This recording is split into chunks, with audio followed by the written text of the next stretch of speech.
a month later you've done nothing, then guess what your business is going to be?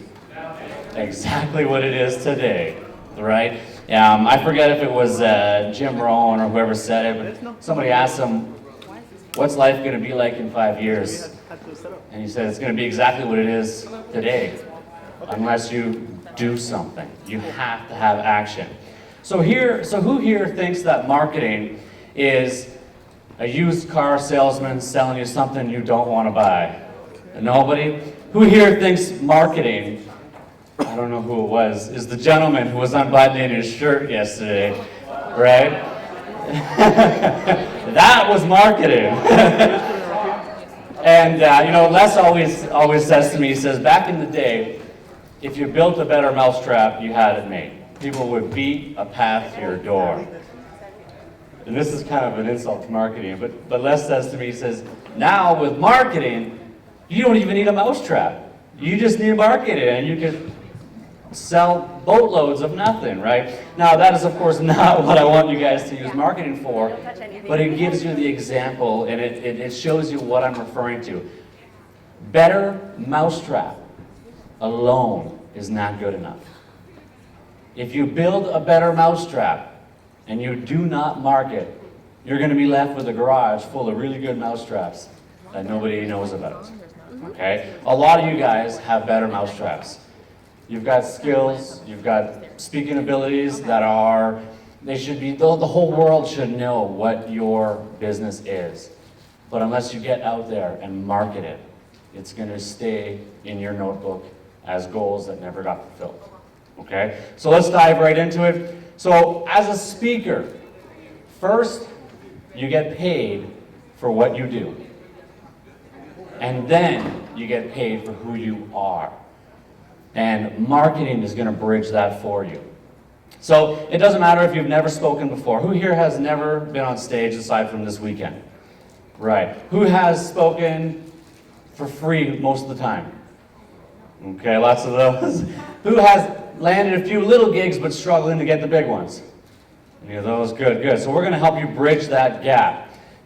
So one thing I want to note, when I work with a client and they say, okay, I say, what are you doing right now? And they say, I'm doing this, this, and this, and this, and this. And their first instinct is always, I want to 10x my goal, so I'm going to 10x my action. So I'm going to do more of this, more of this, more of this, more of this. Well, let me tell you this. If you get in your car and you want to go north, and you don't have a GPS or anything, and you're driving west, if you give it more gas, is it going to help you out? You got to make sure you're doing the right things in the right way before you can step on the gas pedal. Otherwise, you're going to go the wrong way even quicker. I always tell my clients, marketing is the quickest way to bring you to success or to failure. If you have a really crappy product, if you never deliver on your promises, if your product breaks down and just does not do what you promised, marketing will help you show the world it sucks even quicker. So you've got to make sure you got the right product, the right market, and you're marketing the right way. So let me ask you a question. Here's my promise to you. I want to make you famous in your niche. And this is an ad I used in town. And I used an alphabet soup and I wrote marketing soup. And the reason is you got to eat it all in and you got to apply it. So who here thinks that the average therapist gets paid more than Dr. Phil? The average therapist gets about 50 grand a year. Dr. Phil gets an annual salary of $88 million. Now, let me ask you this. Do you think Dr. Phil is that much better of a therapist than your average therapist? Absolutely. And I would argue, because I've seen some of his shows before I fell asleep, that he is worse than some of the therapists that I've talked to. The difference is he's not getting paid for his therapeutic work. He's getting paid for who he is. What about this good-looking fella? Fitness trainer, average salary, 58 grand, or Jillian Michaels, who do you think gets paid more? She gets paid for who she is, not what she does. Another example, average surgeon, $315,000, that's pretty good. Dr. Oz, $4 million a year. He's getting paid for who he is. Don't get it confused. Some of you guys might be thinking, yeah, but they're getting paid for their TV personality or this or their acting or whatnot. That's not the point. The point is they started and they're presenting the same industry, but the pay is substantially different. One last one just for fun. Who gets paid more even if you're bad at it? We've got the average actor, entertainer, 55 grand, or we have John Cena, and I put that there for my wife. He gets an average of $2 million a year for just his acting. We're not talking his WWE. And in my opinion, he's a terrible actor. And yet he's getting paid substantially more for his acting gigs than the average actor, who may be better, because he's getting paid for who he is, not for what he does. So when you become an authority, you get to write your own ticket. It's the only legal way to print your own cash. So marketing, there's something overlaid there, but marketing allows you to open big doors with little hinges. Marketing is the ultimate leverage, right? Without marketing, most of what we are wearing, driving, whatever, using today, we're writing, that would not be in your hand, on your body, in your car, whatever, if it wasn't for marketing. I had a good talk with somebody in the hall, and we were talking about how, I forget what it was, maybe it was a camera or something, but we were talking about how the exact same materials used in one camera, I forget what the example was, is identical to another camera that was being sold for 5 times the cost. And yet, it's the same camera, right? How many of you guys think a Rolls Royce is that much better than an average good car? Not a junker, obviously. I'm assuming you're driving one. Yeah. There's a lot of it that is just marketing. You pay $5,000 for a purse, or you pay $100 for a purse. Am I saying it's not as good? No, it's probably better.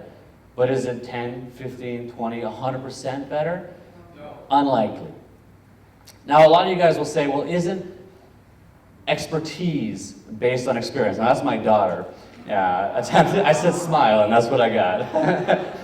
And a lot of people think that if I just work at it long enough, I will become an authority. And that's unfortunately not the case. Take my daughter.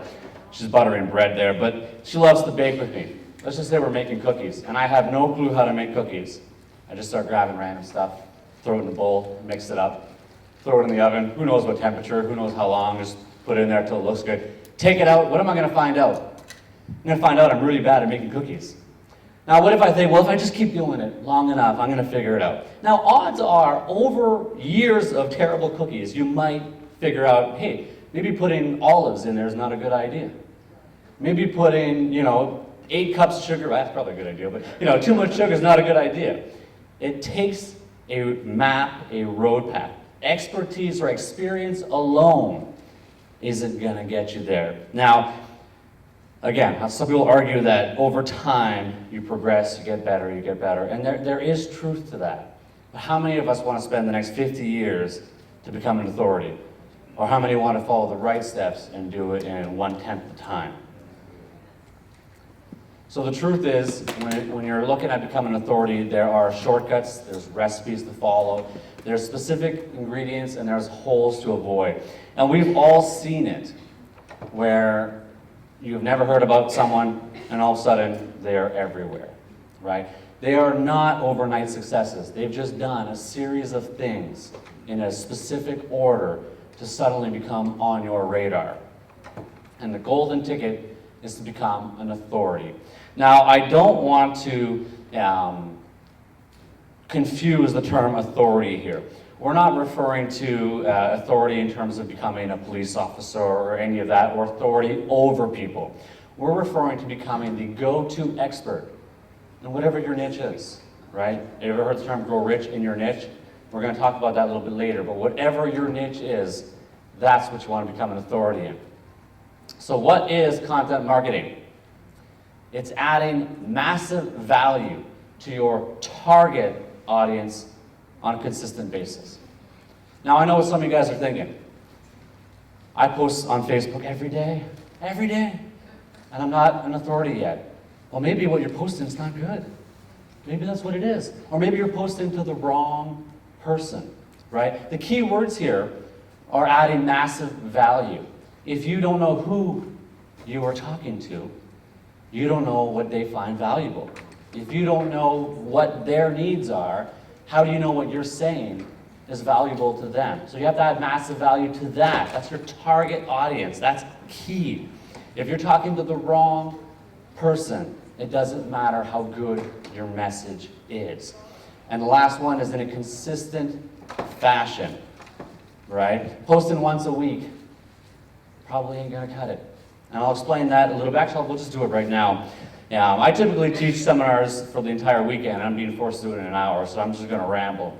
But a lot of folks, they think, well, I posted already, even let's just say daily on Facebook. I posted, how come, why should I post again? I don't want to bug my clients. How many of us, when we're on Facebook, we actually go to the company's Facebook page to consume the content? You do? Okay, so we got a couple. How many consume their content if it passes their screen in the news feed? That is how most people consume content on Facebook. They don't go to the actual Facebook page of the company, but when they post and they're scrolling between meetings, hopefully not when you're driving, and it comes up in the news feed, that's how they consume. Now, unless there's a like, a share, a comment, or whatnot on that post, it gets one life. It goes through the screen, and it's gone. And if you're following, if you got 5,000 friends, or you got a whole bunch of pages, you're not scrolling 3 hours down to find out what somebody posted. It gets one life. If it gets a like, a share, a comment, it comes back up. You get a second life. Right? Somebody comments again, it comes back up. You get another life. And that's why it's okay to post multiple times a day, because odds of the same person seeing every single one of those posts is actually very low. And if any of you guys know anything about the Facebook algorithms, they make it so only like 30%, it keeps going down every year, of your page, all the fans actually see your content. So you can post like crazy and get away with it. Are you asking a question? Yeah. You picked a bad time. Question. We got that part.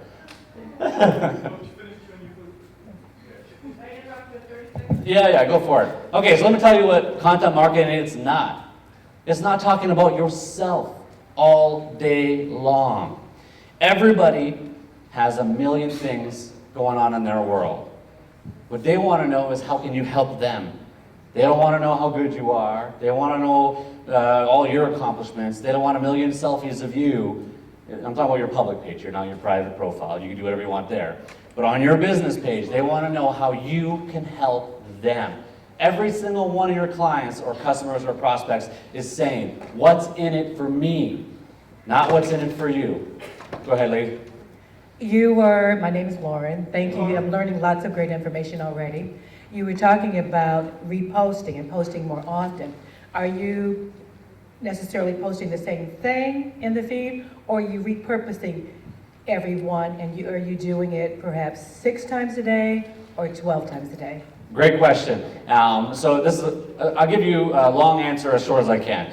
I'm not going to talk about it today, but testing is extremely important in marketing. You test. So often what I'll do is I'll put together the same post 5 different ways. The one that gets the highest engagement, I'll often boost it. Okay? So maybe that means 5 different pictures saying pretty much the same thing, 5 different pieces of text saying the same thing, and whichever one gets more organic traffic, that's the market telling me we like that post the most, and that's the one I boost. But is this a post or is this a separate feed? No, these are posts. The post goes in the feed. That's automatic. Okay. No, I just wasn't sure if you're talking about like a sponsored thing. No, we're not talking about ads. This is organic. When I say boost, you guys know what the boost is, right? Okay, the boost is when the little blue button says boost now, and it just hits your credit card like that. Okay, so more of what content marketing is not. It's not spamming every single medium out there with the same stuff. A long conversation that should be had at one point in your business career is respecting the native platform that you're posting on. Instagram is best with pictures. Twitter, text, nice and short, get to the point. Facebook has actually found a way to manage to do quite a few different ones. You can do long form text on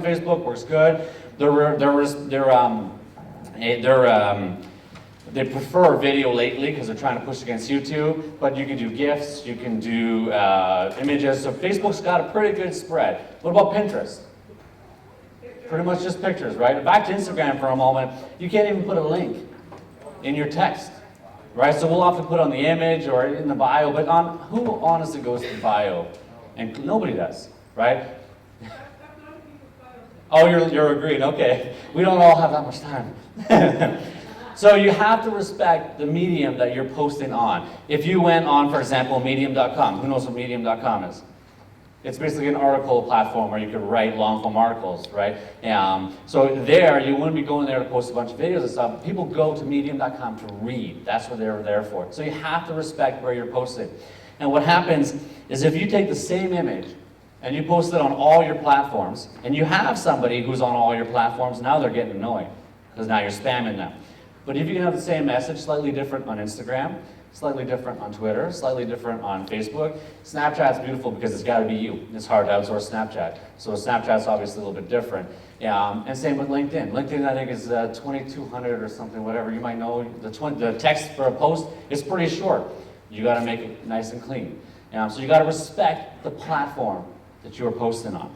Another thing, and it's not part of the presentation, but you got to respect the dimensions. I had a client the other day, and she had only ever used her business Facebook from her phone. And I pull up my laptop, and I said, "Did you notice your cover image?" She says, "No, why?" She put a picture of herself standing, and it cropped just her chest. I said, everybody going on your Facebook page from a computer, from a desktop or a laptop, their cover image is cropping just the chest. So you have to respect the dimensions so that they work across different platforms. And it's becoming more and more important now because it used to be you had desktop and you had mobile. That was it. Now you got mega-sized computers, then you got tablets, and then you got giant phones, and then you still got tiny ones. So you got to really create material that works across those platforms. And one last thing, two last things. Fake it till you make it does not work. You have to add real content. And last one is not a short game. Even though we're talking 100 days right now, it is not a short game. Who here knows who Grant Cardone is? He posts like a madman. What's that? Yeah, that's right. If you go on his YouTube channel and you check when he was posted, only maybe 2-3 years ago, his hits started going through the roof, where he was getting hundreds of thousands and millions. But he had been posting almost every day for years before he became who we know him as now, as this loudmouth, whatever it takes kind of guy, right? He was giving her for years, months, whatever, without anybody listening, before everybody listened. Same thing with Gary Vaynerchuk and all of those. We don't want to just name drop, waste of time. So let me give you a couple quick examples of content marketing that you probably have known or without realizing. Michelin tire, 1900s. This is nothing new. They started the Michelin Guide. They talked about ways to change a tire, how to check if they're balanced, all kinds of random stuff that people would tear out these ads and keep them in their filing cabinet because they were actually good ads. They weren't just selling me a tire. They were helping me know when to change my tires, how to check my treads, how to make sure, where the wear patterns are, all that kind of stuff. 1930, P&G. Did you know they invented soap operas to try and sell more soap? It was radio back then. But that is content marketing. They could have went on the radio and said, buy soap, buy soap, buy soap. But instead, they're going to say, we're going to make a story, get you all hooked. You turn the radio on, you sit there and you listen, and then you can't figure out why you leave and you got to go buy soap. Right? It's content marketing. 1988, I should have brought my glasses, Lego. They created the Lego Club. Now I think it's got a different name now. But back then it was a magazine, I think it's a website now, giving kids free instruction kits. Not the actual pieces, but the instruction kits, or maybe they'll showcase, we built this stadium out of Legos, and it makes every kid want to go buy more Legos so they can build that, right? That's content marketing. They're not saying, go tell your mommy to buy Legos right now. They're saying, you can build this too. And then the kid's going to do the rest, right? Let's talk about 2007. Anybody ever heard of Blendtec? They make blenders. In 2007, they started a YouTube channel called Will It Blend? Anybody ever watch those? They take iPhones, they take laptops, they take chunks of wood, they put them in their blenders and they blend them. And they want to find out if their good heavy-duty blender can blend them. I forget what the numbers are, but their sales went through the roof in an industry as boring as blenders. But they just thought one day, you know what? We're going to put an iPhone in there and see what happens. And they've done just about everything, and now I believe they take requests. You can submit requests to blend stuff. That is content marketing. Had they made a promo video about how super duper awesome their blenders are and how you can make the best juices in the world, who would have watched them? Nobody. Nobody. Or the ones that really want blenders. But who here would watch a blender trying to chew up a phone, right? Well, their views alone prove that a lot of people do. So how to rise to authority in 100 days. There is 7 points, but I'm only going to talk about the red ones for the sake of time. Number one, you've got to create your master plan. You have to have a plan. You create your plan, and then you work your plan. You adjust if you need, but you create it, you work it, and you work it, and you work it. Too many people are going to leave here today, and they're going to say, okay, I got to post on Facebook. I got to do all this. They're going to start posting. A week down the road, life gets in the way. Now, let me tell you something. Life is always going to be in the way. You're going to be driving home. Maybe you're going to have a delay at the airport. Now you've been here for all weekend, so maybe you have a whole bunch of emails you got to answer. Next thing you know, you have not posted, or you haven't done anything. You got to create a plan, and then work the plan. Number two, you have to identify your audience, and I'll talk about these in long form in a bit. Number three, you have to create your USP. Here, who knows what a USP is? Right on, right on. I'll talk about it in a minute, don't worry. I was just testing. Number four, identify the channels. You will never hear me say, you have to be on every channel, in terms of Snapchat, Twitter, LinkedIn. I'm not. You have to choose which ones are going to crush and go nuts, okay? Number five, you got to create the content. Number six, you have to manage the conversation. Now, I will admit, when you get to stature like Les, for example, managing that conversation on social media gets a little bit messy. But for most of us, that's not our problem. We're not struggling with 1,000 messages a day. We can manage those conversations and measure the result. Now, one quick note, Mike Tyson, he said, everybody has a plan until they get punched in the face. No matter what your plan is, life is going to punch you in the face. You have to be willing to push through it and stick with your plan. So the key to optimization is talking to the right person. We're talking about identifying your audience. So who is your target audience? Okay, what was number 7? Let me see here. Measure the result. Did I skip that one? You got to measure. No, You have to measure the result. I run into companies and they say, okay, I'm doing, we ran 3 ads on Facebook last week. And I said, okay, what was the results? Oh, I don't know. Or we got 10 clicks. Well, we'll joke about that later, but you have to measure the result in quantifiable means. You have to know what your KPIs are. Okay, moving on. So, the little triangle is kind of small, but that represents the general population. 3% are looking to buy right now. Okay? No matter what you're selling, on average, 3% of the population, or your target audience, is looking to buy right now. They've identified to themselves, I'm in the market for a car, or I'm in the market for a motorcycle, or I want to buy Starbucks. 3% is looking to buy right now. 6 to 7% is open to it. Hey, if we walk by a Starbucks, I'll grab one. No big deal, right? 30% are not thinking about it. 30% don't think they're interested. So you're going to find some. If you're only talking to those who have already figured out they don't give a crap, you're wasting your time. And then there's, of course, 30% who know they are not interested. If you are a vegan, and I'm trying to talk about meat, are you interested? Or you've already decided this conversation is not for me. You have to know your audience. These are my 3 kids, 7, 6, and 4. And our whole family, we race motorcycles, that's what we do, so obviously the kids are all on it. My youngest, my daughter on the right, a lot of you guys might not know this, but you can get training wheels, which is what she's got on her dirt bike. She's learning how to ride with training wheels right now. So when I'm going through Facebook and I see anything pertaining to dirt bikes, what do you think I do? I look at it because they've identified the target audience. They know who they are talking to. When I see an ad for a new dirt bike, I'm not annoyed, I'm drooling. They have identified who the target audience is. If you are speaking to recovering alcoholics and you're talking to somebody who's never drank before, the wrong audience, right? Moving on. If you're talking, one more example. If you're talking about women's self-defense and you're talking to men, yeah, sure, they might tell their husband, but you're not maximizing your potential. So you have to know who your audience is. Let me be real clear for a moment. Sometimes you don't know who your target audience is out of the gate. Okay? Sometimes you take time to form who that avatar is, but once you figure it out, that is who you talk to all of the time. I'll give you a tip. I owned a kickboxing studio for 13 years. That's what I did for a living for a long time. And even though kickboxing is seen as rough and tough and whatnot, and all our competitors promoted the fighting team and all of that stuff, we named our club Family Kickboxing. That was the name of the studio.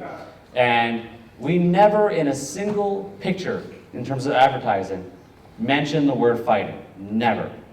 And the reason is, my avatar was a 45-year-old mom who was married, who had 2 daughters. That is who I was talking to. And let me explain why. Maybe it'll help you figure out who your avatar is. Most of the other clubs were like Kick Butt MMA and all these cool names and stuff like that. And they promoted becoming a fighter and all that. And I'm not knocking that. That's great if that's who your target audience is. But my thinking was, okay, that attracts, I know some of you guys are going to judge me on this, that attracts 19-year-old punks who are full of tattoos, who have no money, and who ain't going to tell anybody about the nice, successful, happy atmosphere we've got going on. Instead, I figured if I target 45-year-old moms, and I can get them, we're talking about weight loss and whatnot, and I can get them to lose 20 pounds. Do you think, when they go to their job on Monday morning, people are going to comment about that 40 pounds or 20 pounds? Everybody's going to comment. And they're going to tell everybody. They go to the salon, they're going to tell everybody. They've got